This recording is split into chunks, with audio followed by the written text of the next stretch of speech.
মেয়েদের কাজ ছাড়া আসলে কী বা আছে? চাকরি হলেও কাজ, সংসার হলেও কাজ, রান্না খেতে গেলেও কাজ, সবই কাজ। তো কাজে মানুষকে আসলে বাঁচিয়ে রাখে, এটা কিন্তু চিরন্তন সত্য কথা। কাজকে যতই ভালোবাসবেন ততই আপনার আপনার কর্মদক্ষতা বৃদ্ধি হবে। প্রত্যেকটা মেয়ে সকালটা শুরু হয় কাজের মধ্যে দিয়ে। তো মেয়েরা আসলে একটা কথা বলতে চাই, যতই পড়াশোনা করুক, যতই মাস্টার ডিগ্রি অর্জন করুক, সংসারের কাজটা মেয়েদেরকে করতে হয়, সন্তানটাকে মেয়েদেরকে মানুষ করতে হয়। এটা কিন্তু চিরন্তন সত্য কথা, এটা মেনে নিতে হবে। তো এই জন্য হ্যালো এভরিওয়ান, আসসালামু আলাইকুম, welcome back to my channel Shelly's dream. আজকে একটা ছোট্ট ব্লগ নিয়ে চলে আসলাম। তো আজকের ব্লগে থাকতেছে আসলে আপনাদের জন্য যা যা সবাই আপনাদেরকে দেখাবো। তো আপনারা দেখতে থাকুন, অবশ্যই লাইক দিয়ে দেখবেন আর চ্যানেলটা সাবস্ক্রাইব করে পাশে থাকবেন। আর পাশে থাকা বেল আইকন প্রেস করে দিবেন যাতে পরবর্তী আমার ভিডিও আপনার কাছে খুব দ্রুত পৌঁছে যায়। তো দেখেন, আমি আজকে চুলে মেহেন্দি লাগাইছি, চুলগুলো কত সুন্দর হয়েছে। কেউ কাকে সাবস্ক্রাইব করে পাশে আছি, পাশে থাকবেন, এগুলো বলবেন না। অনেক উদ্দেশ্য নিয়ে সফলতার জন্য আপনারা চ্যানেলটা খুলেছেন, তো এটা মনে রাখবেন। সাপ করবেন না কেউ। তো দেখেন, আমি আজকে চুলে মেহেন্দি লাগাইছি, চুলগুলো কত সুন্দর হয়েছে দেখেন সবাই। তো আমার চুল আসলে অনেক কমে গেছে। তো মেহেন্দি লাগালে চুল আসলে আসলে সুন্দর হয়, সেটা আপনাদের দেখাচ্ছি। তো আমার চুলগুলো এই পর্যায়ে এরকম হয়েছে।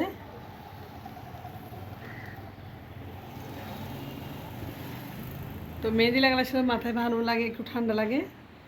লেবুর সাথে কফি দিয়ে মেহেন্দি আসলে লাগাইলে মানে চুলের একটা মানে সিল্কি ভাব চলে আসে, তাতে স্কিনেরও প্রবলেম অনেকটা কমে যায়। তো অনেকে যাদেরকে বলতেছি, যারা স্কিনের সমস্যা ভুগতেছেন, স্কিনের প্রবলেম হচ্ছে, তারা চুলটা আগে ক্লিন করবেন। যাদের চুলে সমস্যা আছে, চুলে ময়লা থাকে সবসময়, তাদের স্কিন অটোমেটিক ডার্ক হয়ে যায়, সত্যি কথা। তো আপনাদেরকে একটা টিপস দিলাম, অবশ্যই চুলের যত্ন করবেন। চুলের যত্ন করলে আপনার স্কিনটা সবসময় পরিষ্কার থাকবে। যাদের মাথা ঠিক নেই, চুল ঠিক নেই, তাদের স্কিনও ঠিক থাকে না। এটা আমি আসলে প্রমাণিত। হ্যাঁ, যখন আমার স্কিনটা মানে আমার চুলটা সমস্যা হবে, তোমার স্কিনটা তখন দাগ দাগ লাগবে, স্কিনে মানে পলিউশন বেড়ে যাবে, স্কিনের কী বলবো আপনাকে র্যাশ বেড়ে যাবে। যখন মানে চুলটা ভালো থাকবে তখন স্কিনটা ভালো থাকবে। এটা আমি সবসময় খেয়াল করেছি আসলে। দেখেন, আজকে মেহেন্দি লাগানোর কারণে আমার স্কিনটা অনেক মানে ফ্রেশ হয়ে গেছে। অথচ আমি কোনো ফেস প্যাক লাগা নেই, তবে তারপরে স্কিনটা অনেক ফ্রেশ লাগতেছে। কারণ চুলের যত্ন করলে স্কিন এমনিতেই সুন্দর লাগে, সত্যি কথা এটা। তো আমার চুলটা আগে আরও বেশি ছিল, আসলে চুল অনেক ভালো ছিল। তো আজকে মেহেন্দি লাগাইছি, চুলটা দেখেন একদম ঝরঝরা হয়ে গেছে। আর চুলের যত্ন অবশ্যই নেবেন, চুলের যত্ন নিলে স্কিন ভালো থাকবে। তো একটা আপু আমাকে আসলে বলতে চেয়েছে যে আপু মানে উনি বলতেছে মানে বিজনেসের কথা আসলে। তো যাই হোক, আপনাদেরকে বলতে আসছি। আপুটা আসলে আমাকে বেশ কয়েকবার কমেন্টস করেছে, আপু আপনার কি বিজনেস, মানে আপনার বিজনেসটা কি একটু আমাদেরকে বলেন, তো আমরাও করব। তো সে আপুদের উদ্দেশ্যে বলতেছি, মানে আপনাদের বিজনেসটার কথা বলি। আমি হচ্ছে ফ্রোজেন নাস্তার বিজনেস করি। ফ্রোজেন নাস্তার বিজনেস বলতে রোল, সমোসা, অন্তন, পরোটা, নাগেটস, মানে যত ধরনের ফ্রোজেন আইটেম আছে সবগুলোই আমি সেল করি আলহামদুলিল্লাহ। তো আপনারা কীভাবে সেল করবেন সেটা আপনাদেরকে জানিয়ে দিচ্ছি আমি। কাজের ক্ষেত্রে কোনো লজ্জা নেই। যারা বসে আছেন একদম ছেলে মেয়ের জন্য কোনো জব করতে পারতেছেন না, তারা চাইলে বিজনেসটা শুরু করতে পারেন। বিজনেসটা শুরু করলে আসলে প্রথম থেকে অর্ডার না আসলে পরবর্তী অবশ্যই অর্ডার আসবে। তো সব কিছু আসলে আস্তে আস্তে হয়, মানে একসাথে তো সব কিছু হয় না। যা হোক, আমি তো একসাথে বড় হতে পারি। আমি আজকে 1 বছর ধরে বিজনেসে করতেছি। তো আজকে 1 বছর ধরে আমি আলহামদুলিল্লাহ আমার সংসারে বিজনেস থেকে অন্ততপক্ষে 10,000 টাকা 15,000 টাকা দিতে পারি। তো যা হোক না কেন, আপনারা আপনার এলাকায় গিয়ে দোকানে আপনারা প্রচার করবেন যে আপনি নাস্তাটা বানান, বা আপনি বলবেন বা আমি নাস্তাটা বানাই, আপু আমি এই নাস্তাটা বানাই। বা আপনারা দোকানে গিয়ে দেখাবেন, স্যাম্পল দেখাবেন, আপনারা গিয়ে বলবেন। যখনই দোকানদাররা আপনাদের 2-1টা স্যাম্পল নেবে, দেখতেছে আপনাদের স্যাম্পল নেওয়ার পর মানে আপনাদের নাস্তাগুলো ভালো আছে বা চলতেছে, তাহলে দোকানদার আপনাকে রেগুলার আপনাকে অর্ডার করবে। তো এই হচ্ছে বিজনেস। তো আমি এভাবে অর্ডার নিয়ে নিয়ে আজকে একটু অনেক বিজনেসটা একটু বড় করেছি। তো আলহামদুলিল্লাহ, যারা একদম মেয়েরা আসলে অনেক গুণী, হ্যাঁ বলা যায় না, মেয়েরা অনেক গুণী, মেয়েরা অনেক কিছু পারে। মেয়েরা চাইলে তাদের জীবনটা চেঞ্জও করে ফেলতে পারে, সব কিছু তাদের উপর ডিপেন্ড করে। কারণ হাতের কাজ অনেক, কি বলবো, অনেক একটা গুরুত্বপূর্ণ বিষয় হচ্ছে হাতের কাজ। মেয়েরা সব কিছু পারে, আলহামদুলিল্লাহ। তো আপনারা চাইলে আপনাদের যে ঘরের আইটেমগুলো আপনারা বানান, নাস্তা বানান, সেগুলো আপনারা চাইলে সেল করতে পারেন। বিভিন্ন বিবাহ অনুষ্ঠান এখানেও সেল করতে পারেন। আর আমি যেটা বলছি এটা হচ্ছে ফ্রোজেন নাস্তার অর্ডার। এটা হচ্ছে আপনি কোম্পানির মতো আস্তে আস্তে বড় করে ফেলতে পারেন ইনশাল্লাহ। অন্তরকে না পারলেও আপনি 10,000 টাকা সেল করতে পারেন মাসে। তো 10,000 টাকা আপনি সেল করলে আপনার হাত খরচ তো হয়ে যাচ্ছে। তো যারা ইউটিউব করতেছেন, ইউটিউবের পাশাপাশি আপনারা চাইলে এরকম নাস্তার অর্ডার নিয়ে সেল করতে পারেন। দোকানে দোকানে অর্ডার নেবেন প্রথমে, তারপর বাসায় বানিয়ে আপনারা স্যাম্পল দেখিয়ে আপনারা চাইলে সেল করতে পারেন। খুব সুবিধা এটা। তো আমি 10 থেকে 15,000 টাকা বাসায় দিই আলহামদুলিল্লাহ, আমার সংসারে দিই। সংসার আসলে সব সময় একজনের দিয়ে হয় না, দুজনকে সংসারের ভালোভাবে চলতে গেলে দুজনের ইনকামে লাগে। বর্তমানে অনেক জিনিসের দাম বেড়ে গেছে, আর তাছাড়া লাইফস্টাইল চেঞ্জ হয়ে গেছে মানুষের। তো সেই ক্ষেত্রে আসলে দুজনকে ইনকাম করতে হবে। যা হোক, আমি বলবো যে কোনো মেয়েকে বসে থাকার দরকার নেই। মেয়েরা এখন বসে থাকে না, মেয়েরা পড়াশোনা করেও এখন কিছু না কিছু করে, চাকরি করতে না পারলো। তবে আমিও এমএ পাস করেছি, আমি পড়াশোনা করেছি। আমি আরেকটাতে আমি এলএলবি আমি পরীক্ষা দিচ্ছি, সেরও চেষ্টা করব। এমএ পাস করে কি করতেছি, বসে আছি।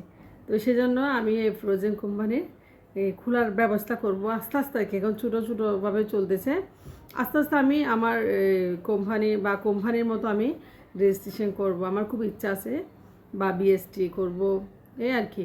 তো আপনারা দোয়া করবেন। এভাবে আমি আসলে আপনাদেরকে বলতে হচ্ছে, আপনারা ঘরে বসে না থেকে হাতের কাজ যাই পারেন তাই। একটা কাঁঠাল নিয়ে আসছে, দেখি কীরকম কাঁঠালটা হয়। তো আপনাদের ভাই আজকে আমার জন্য একটা কাঁঠাল নিয়ে আসছে। আসলে একটা কাঁঠাল নিয়ে আসছে। কাঁঠালটা আসলে একটু ছোটো হলো। আসলে কাঁঠালের ভিতরে যে খোসাগুলা খুব কম হয়েছে, 25টার মতো হয়েছে। আসলে খুব কম হয়েছে, কিন্তু কাঁঠালটা অনেক বড় ছিল ভিতরে, খুব অসাধারণ ছিল। তো প্রচুর পরিমাণে কাঁঠাল খেয়েছি। এবার আমার হাজব্যান্ড আমার জন্য অনেক কাঁঠাল এনেছে। আসলে প্রত্যেকটা কাঁঠাল অনেক ভালো ছিল। যা হোক, কাঁঠাল খেয়েছি।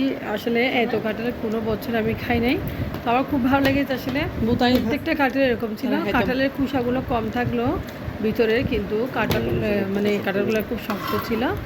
তো যা হোক, কয়েকটা পেয়েছি, এগুলো আমরা খাবো। আসলে আমি কাঁঠাল খেলে আর ভাতও খাই না।